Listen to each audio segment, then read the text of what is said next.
80, 120, 150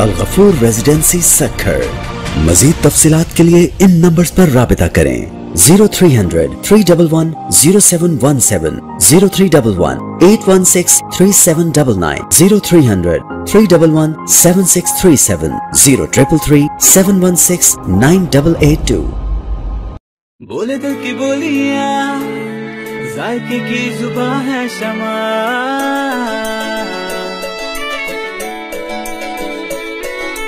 बोले बोले बोले बोले दिल बोले,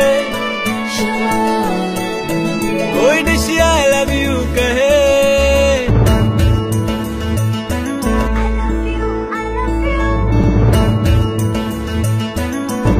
कोई मिस यू का सिग्नल बने, रोज शमा की हो महफिल, रौनक बने पीछे बल।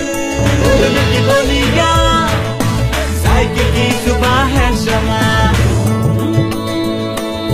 कभी मम्मी का है दुआ,